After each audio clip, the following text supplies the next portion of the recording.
Greetings, everyone. This is Rock and Roll Spot Cruncher with the weekly comic book roundup. We've covered this week's X-Men books. Now it's on to a rather interesting batch, starting with Death of Doctor Strange, Spider-Man. This is clearly set during the Spider-Man Beyond story, hence Ben Reilly on the cover. So, Doctor Strange is dead. Peter Parker's in a coma. But anyways, it starts off at the hospital. Black Cat, Felicia Hardy is sitting, keeping an eye on Peter. We saw in Amazing number 79, I believe, or maybe it was number 80, that her presence there is begrudgingly welcomed by Mary Jane. But Ben comes by to check on him. And he and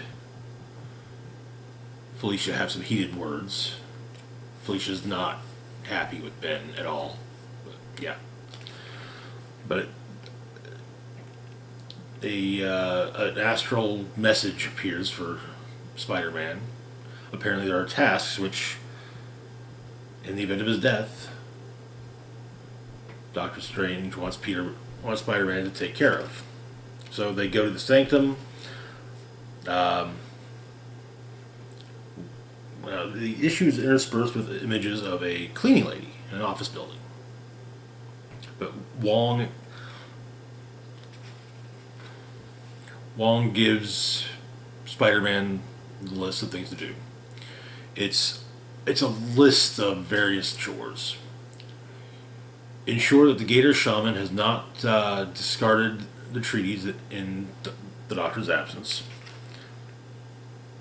There's additional notes that the albino sewer gators, which the albino shaman commands, are one of New York's hidden wonders.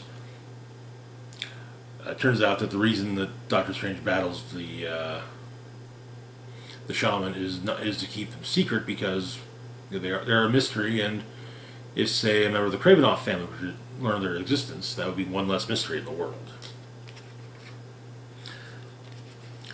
Next comes Stop the Hungry Prince of Hearts. He will know Strange is gone and resume his hunt. Well, somebody got to the Hungry Prince of Hearts first. Moon Knight. Yes, this is written by Jed MacKay, currently writing Moon Knight for Marvel Comics. They talk about things and clarify. Doctor Strange is dead, and Moon Knight says, it explains it's too bad. Apparently, Moon Knight feels he owed Strange an apology. He's died a few times himself. Doesn't recommend it. Then we've got Ensure the spirit of Mammon remains bound in bronze. The statue in front of the stock exchange. Address any Jiangxi attacks in Chinatown. Exercise the 666 train. Feed the Central Park dragon. She likes hot dogs. Appease the spirits of the forgotten dead beneath James J. Walker Park. And then the last one on the list, no magic, nothing. Oh, yeah. Take care of some goblins. Forgot about that one. Take care of some goblins. Then the last one on the list. Bring Jimena Garcia a pretzel at the end of her shift and make sure she gets on her bus safely. And she explains she generally sees Strange out and about at night when she's getting off, and he's always got a pretzel for her, and he's such a nice man. She never really did catch what he does. Anyways, throughout the issue, Ben and Black Cat talk a bit, and Ben tells her the story of the village doctor. And that's what Doctor Strange basically was. The story basically being that you have a doctor in the village. He's really good, takes care of the people. They aren't sick, but no one's sick for a while, so no one does anything for him. No one brings him food or firewood. And they're healthy. They always say they will. I'll bring him some. I'll bring him some food next week. I'll chop down some firewood for him tomorrow, but they never do. And people start getting sick in the village, and finally they go to the healer, and he's dead. And they don't you don't realize how important someone is when you don't need them, basically.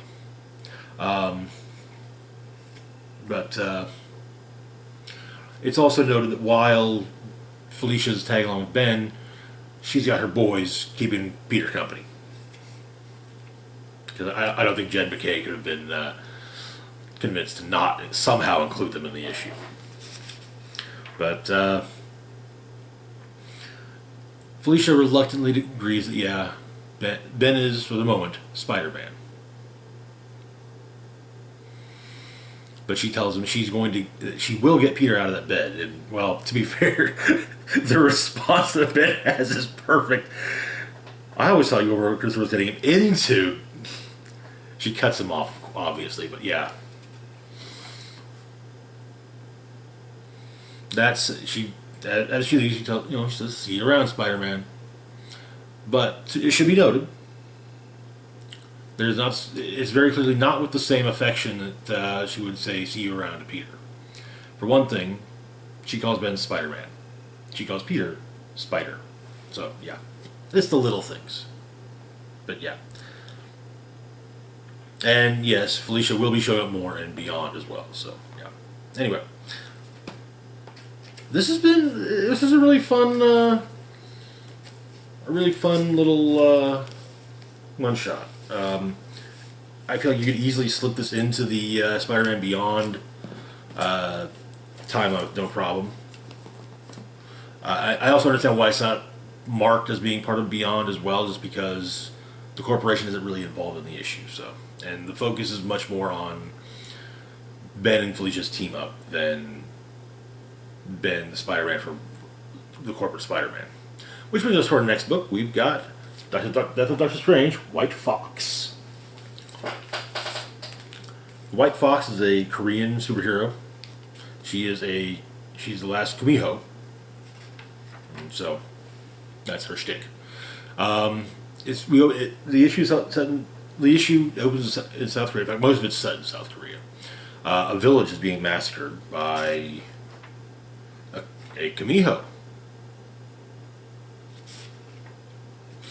So, in the Soul, Tiger Division has been dealing with constant extra-dimensional threats ever since Doctor Strange's death. The Agents of Atlas, have been as well, including currently in the Philippines. But both the agents and Tiger Division learn of a Kumiho who apparently wiped out a village. White Fox, so she's the last of her kind, at least she thought she was. Swordmaster shows up to find out,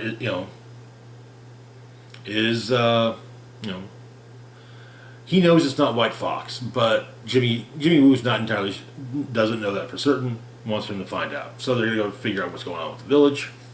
They talk about their past, their legacies. Apparently, White Fox never learned how to fully shift between the nine-tailed fox and a person. So, she knew parts of the transformation, about the whole thing. And because when she was a child, her entire family was murdered, hunted down and killed. But so they get to the village. They deal with, and it's a fox. And it initially appears as White Fox's mother. But Swordmaster points out it's not her mother.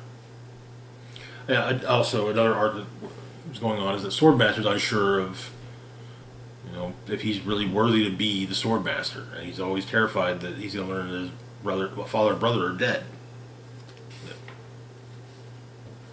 But it turns out that the Kumiho is not, in fact, White Fox's mother. It's explained that the entire land was its kingdom before Yihai Rin, the Sorcerer Supreme, sealed it away for centuries ago. But since she's dead and Doctor Strange is now dead, well, the spells that bound her are released. It's explained that it was a Kumiho. Now it's so much more. But it gets in their heads. Really messes with Swordmaster's confidence. Um, but when the Camino is about to make a killing strike against White Fox, Swordmaster stops it, and his sword is shattered, but he's knocked off a cliff into a river. But White Fox manages to take the Camino, and it's explained that the agents of Atlas and Tiger Division search the area trying to find Swordmaster, but to no avail. And she keeps a shard of his sword, and explains that she will do whatever it takes to stop Chiyo, the war god that the Swordmaster is supposed to defend against. It's also explained that without the sword, the seals on Chiyo's 3 towers are growing weaker and weaker, making it only a matter of time before Chiyo is freed. Also, in the climax of the issue, White Fox did manage to fully shift into the nine-tailed Cameo, but yeah, but she's still the last of her kind, and she's exhausted. That is where the issue ends. It was a neat issue. I honestly, I really do enjoy the. I've been enjoying some of the stuff with the Asian heroes that Marvel's been putting out. I haven't been honestly not enough to pick up the like the miniseries that aren't related to larger miniseries and one shots that are related to larger events. But overall, they've been neat to read. It's refreshing to see international heroes that aren't all just the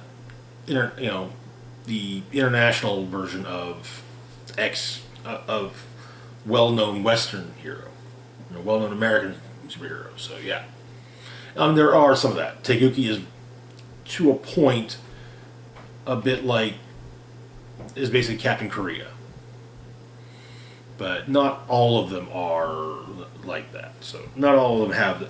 But there are still enough differences that he is unique enough that he's unique enough that, and the fact he doesn't call himself Captain Korea helps too.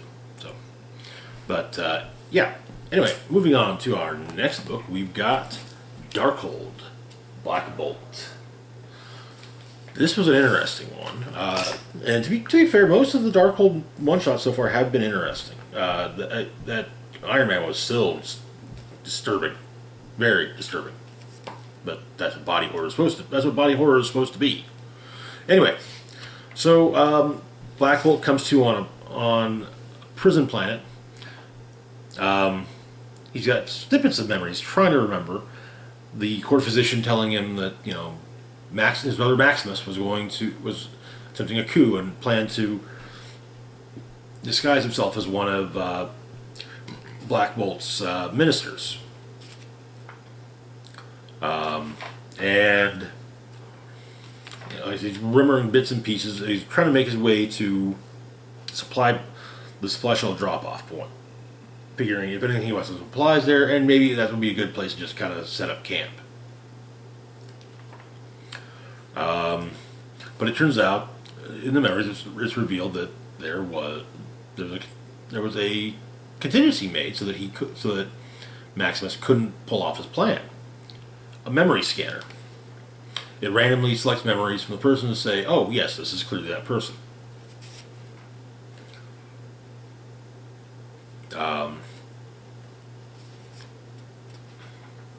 But a fighter comes toward Black Bolt, and he figures, this must be Maximus. And he shouts at it and damages the ship, and it crash lands. It's the Doctor, who explains that it's not Black Bolt.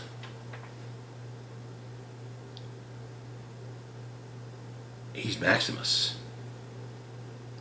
This was a coup plan for years, but to give him the memories, that the memory scanner give him some memories of being Black Bolt, it injured Maximus to a great degree, and he didn't have the training controlling his voice, so That's how he was found out. That the doctor dies, and he's put into a body bag that has a beacon in it, and the beacon is activated in the hopes that someone will come. And the issue ends with Black Bolt not being sure if the doctor was telling the truth or not, and whether or not he is or is not Black Bolt. That is where the issue ends. Very interesting story, I gotta say. I really like this one. I'm looking forward to reading the Spider-Man one when that comes out. Anyway, moving on to Darth Vader, number 18. Where we left off at the end of War of the Bounty Hunters, Darth Vader had learned that there were in fact Crimson Dawn agents throughout the galaxy, including in the Empire, and so he told his enforcer, Goshi and Bestoon, that they were going to track down and find all of the Crimson Dawn infiltrators in the Empire and kill them. However, we learned at the end of the last issue that one of the infiltrators is Ochia Bestoon. The issue begins with Vader meditating. We basically see him recruiting forces to help in the search for in taking down those that are Crimson Dawn agents, mainly by going after other Crimson Dawn, more public profile Crimson Dawn operatives. They get a group of bounty hunters on, let's say what planet? Vincorba in the expansion region. Then on Kalior on the Outer Rim, it turns out that the planetary governor is on the Crimson Dawn payroll and is utilizing both stormtroopers and Crimson Dawn troops to make, as enforcers. However, a group calling themselves the Revengers show up, and they take on the Crimson Dawn and Imperial troops. And Vader and Ochi show up to help. And the Revengers get recruited into the cause as well. And so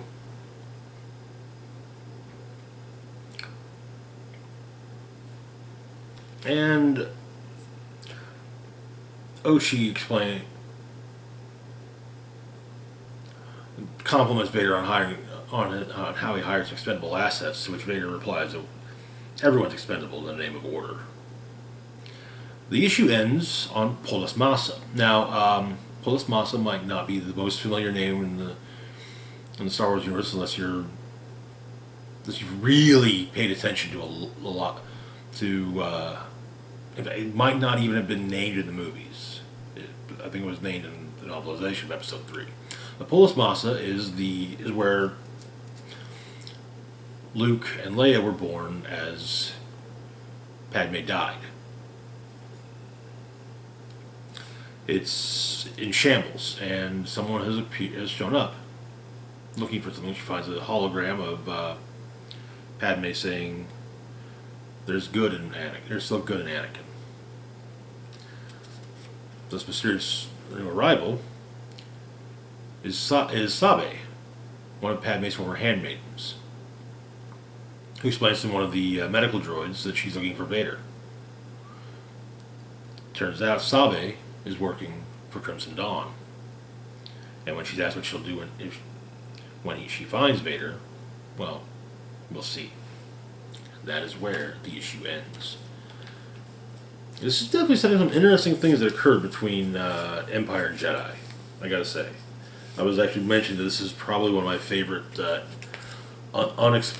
favorite eras within the Star Wars, or the Skywalker saga portion of Star Wars, is that period between Empire and Jedi, because it's a short period of time, but clearly a lot happened.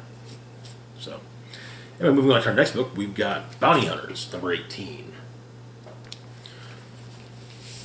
So where we left off, Bounty Hunter Valance had been was working with a crew, had been working with a crew, and had been recruited by a crew near the end of, or in the closing of War of the Bounty Hunters. He was about to join them officially. However, he was pulled out of the attack, the besieged executor by Vader, who repaired his cybernetic body to make him look more human. Apparently, the group of bounty hunters is looking for a specific criminal heir, and Valance is the one who knows where they are, how to find her. So, we get a flashback to Valance's youth. The Empire had a fairly decent victory there again, and Valance decided he wanted to join the Empire after meeting a stormtrooper by the name of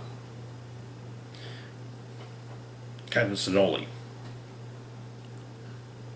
He freed the planet from the pirates who were controlling the mines. But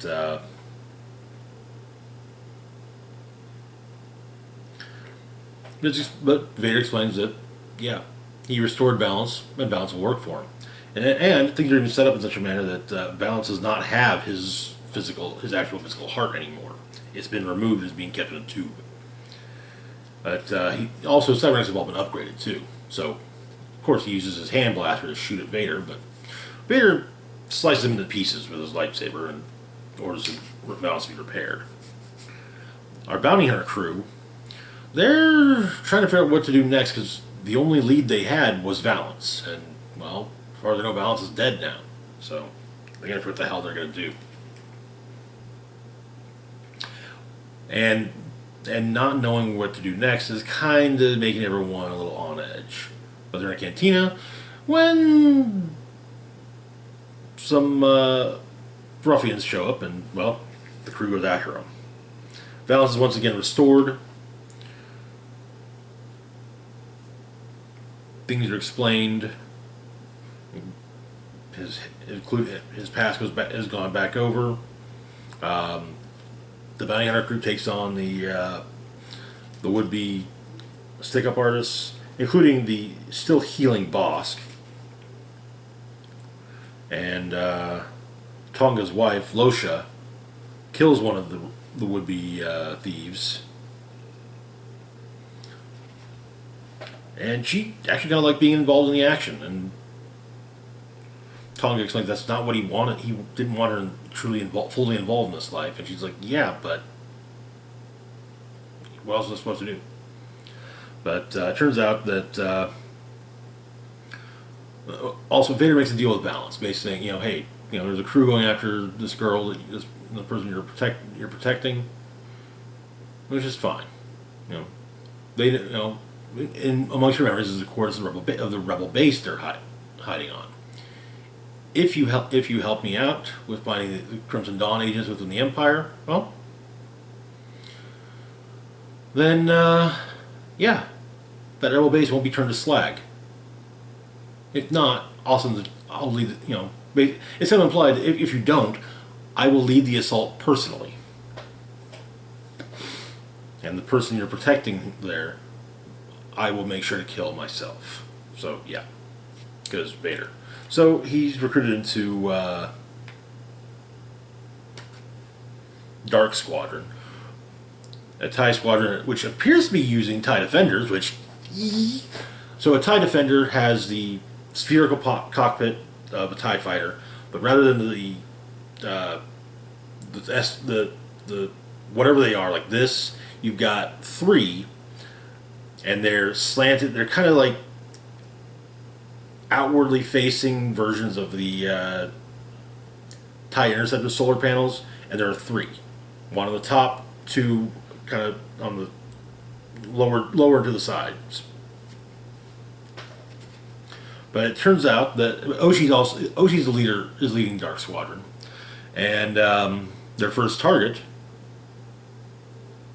is none other than General Tarl Sinoli, the so-called Dragon of Anaxes, and the man who stopped the pirates who were controlling the mines of Valence's homeworld.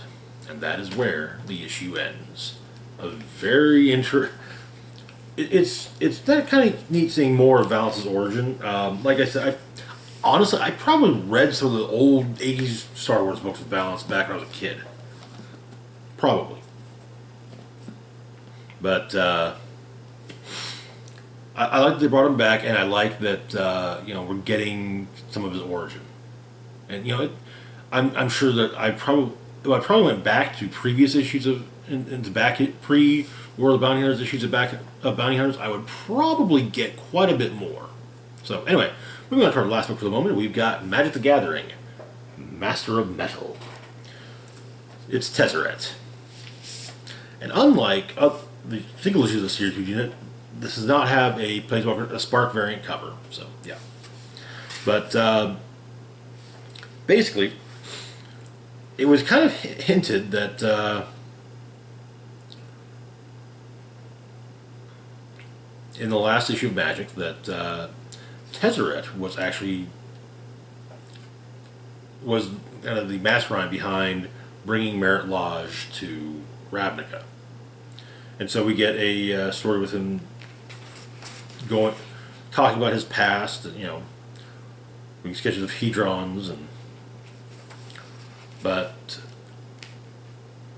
as much as he craves power, there's one thing that he craves above power: survival. And that's he'd rather survive than die gloriously. But we see him meet a former Simic doctor, buying him a drink, and apparently he had Tezzeret had himself injured, had an eye removed, and when he get replaced. Going by the cover story being an janitor, nothing more. And that doctor, with the shard found within Tezzeret's eye, that doctor would become a priest to Merit Lodge. Explained, a physician who became an abbot to a god no one had heard of. And Merit Lodge became Our Lady of the Frozen Heart. They started a hospital and a movement, as Tezzeret predicted. Then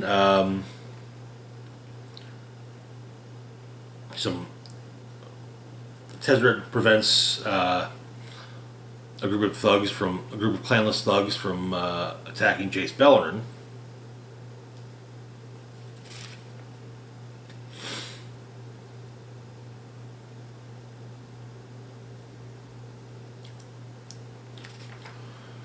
And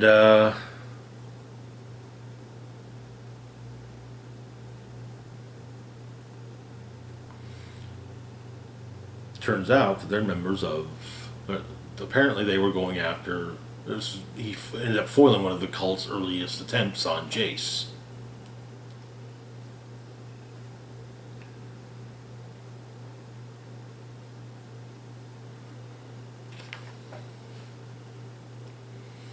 And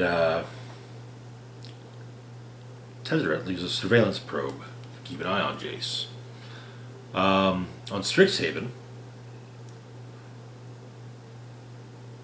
it seems that Tezzeret has gone to steal a book from Professor Onyx. Or, as longtime players of Magic the Gathering would know her better, Liliana Vess. Turns out, though, the plan was not to steal the book, but rather to cause Liliana to discover it. It's a book about Merit Lodge, which is a name that Liliana has heard before. basically kind of, you plant the seed, and it was Tezzeret may have lost his duel with Liliana, but he succeeded in his goal. A running thing throughout the issue is that Tezzeret has basically a robot servant, which he has to occasionally repair, squeaky knee, and when the squeak comes back, well, again after it's been fixed once by Tezzeret destroys his servant. He can rebuild. He can build a new one later, and we get a tease of an upcoming one shot, The Hidden Planeswalker, which clearly focuses on Liliana, and that is where the issue ends. Very interesting to see how Tezzeret's been manipulating events in the series so far. So I surprisingly, especially given how little of recent lore for Magic I've read, I've managed to pick up enough about Tezzeret to really get a feeling that he is definitely a character that I love to hate. Like, it is so easy to just despise him, but you like despising him. But anyway, that's it for now. As always, feel free to like, share, and subscribe. Links to my Facebook, Twitter, Patreon, and PayPal can be found in the description box down below. This is Rock and Roll Spock signing off saying, live long and rock hard.